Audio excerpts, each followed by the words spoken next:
In this lesson, we're going to do a little bit of a review. We had worked with moving a camera along a path. Now we're going to repeat the same procedure, but this time we're going to use just a simple object to follow a path. Now let's say, for instance, if you're looking here in my front view, I have a plane, I have a ball, and I want that ball to bounce. Well, to do that, I'd have to auto key the movements from point A to point B. Then I'd have to auto key this point.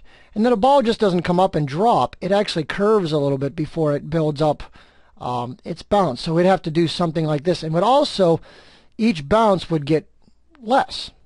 So I could take the time to do all that keyframing, or I could simply go out in my front view and draw a path that represents where the ball is going to go.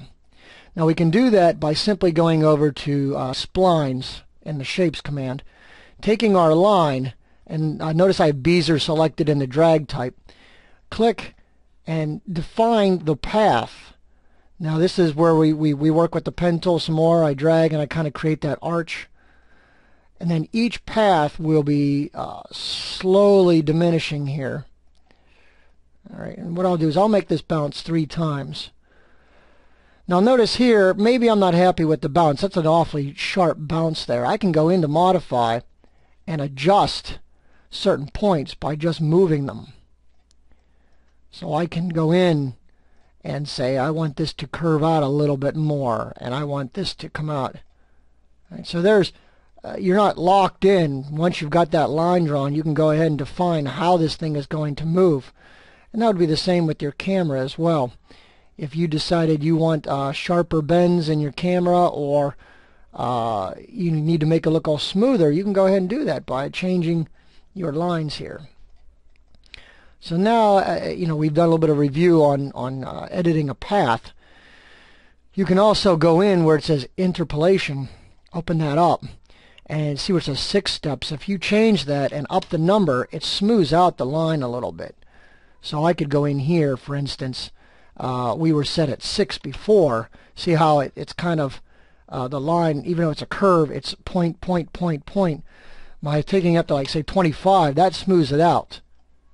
So your camera motions or your object motions will be smoother. Now, to get to the meat of the project, we're going to have this sphere follow this path like it's bouncing.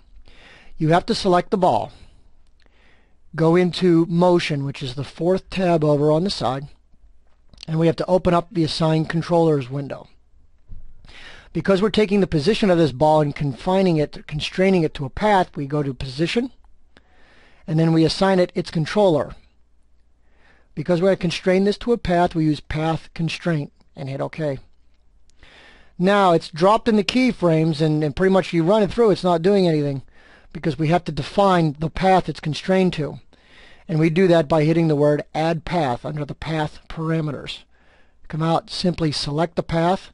Now the sphere follows the path for the duration of the animation.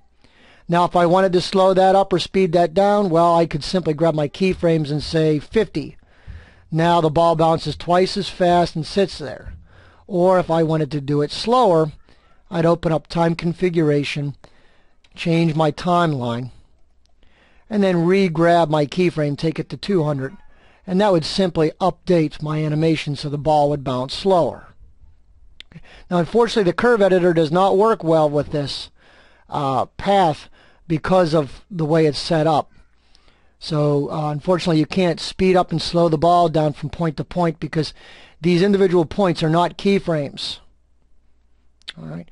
So now we can look at the side here and say, there we go, we've got our bouncing ball in the perspective view.